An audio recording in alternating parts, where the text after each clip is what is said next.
Hello, my name is Tammy Reese. I'm a perinatal bereavement nurse in Virginia, and I use a lot of these products and I teach nurses how to do some processes, but I also volunteer for the LOST organization. LOST is LLOST, Loved Ones Lost to Sudden Tragedy. One of the projects that we do in LOST is to give memory-making supplies to hospitals to do bereavement care.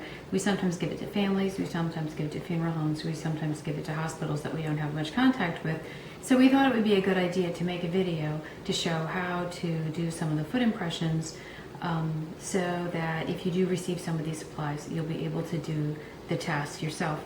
We're going to be using dolls to simulate babies that we would be making mementos for if they had died. And the main product we're going to be using is the Memories Unlimited memory box. And if you were to buy this kit, and this is a wonderful product, they don't pay me to say this, but they really have a good product. Inside of this there are things to make mementos, there's clothing, hats, and this is called the Impressions Kit, and it comes wrapped up, and when you open it up, it looks like this. There is some modeling compound in it, a place to put some data about the baby and the family, and here's this tray. In order to get the tray out, you pull on the ribbon, and this little smaller tray comes out, and here is the modeling compound. And if you can get this open,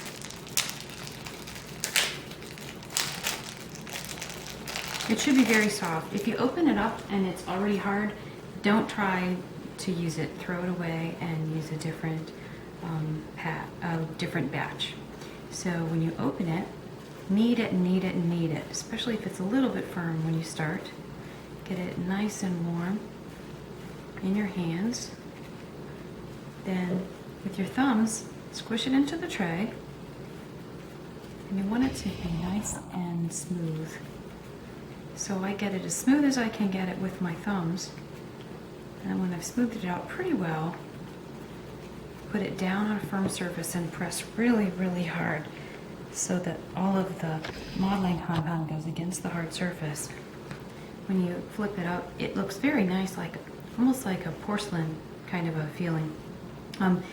If you were to do this in a hospital or a funeral home, make sure that the baby's feet were well washed, because if there's any vernix or blood in between their toes, it's going to show up very prominently on the modeling compound.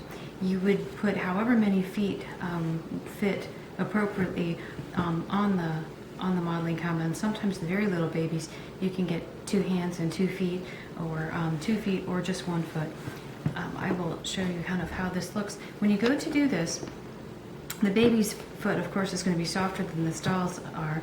So you go kind of slowly. Put the heel into the modeling compound with your hand on the top of the baby's foot and push down pretty well.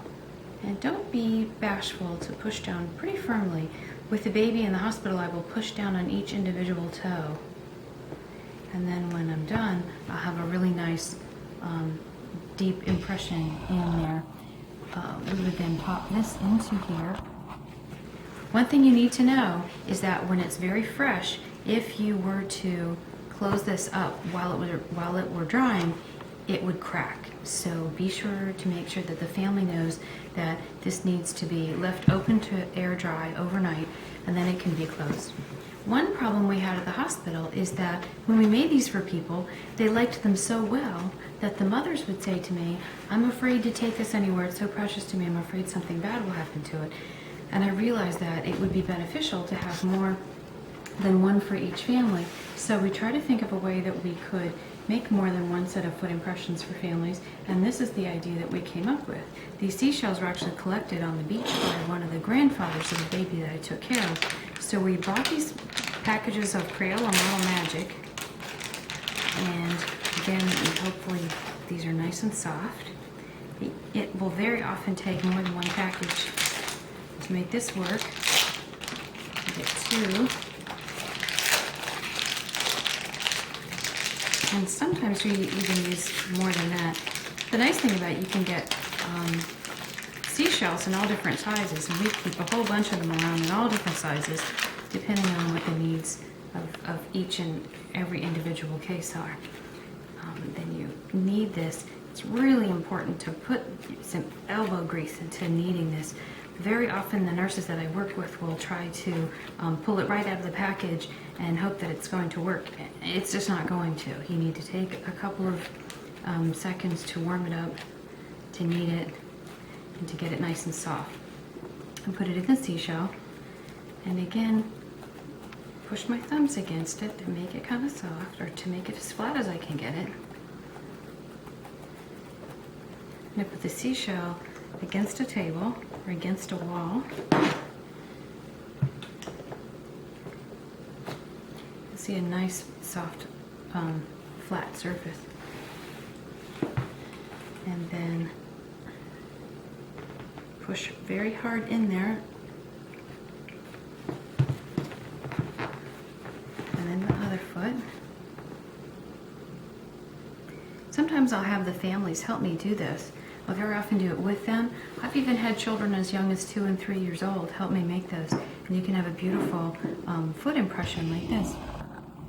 Again, this would need to be allowed to dry overnight without being in anything closed or plastic bags or anything like that, because it would crack. Now, because there's all different sizes of babies and all different circumstances, sometimes we will, this is a good example of, I think, of Model Magic that's too hardened, it's not going to work. Once you open it, if it doesn't work, just give up. Try another package. We buy the Model Magic in what they call teacher sets.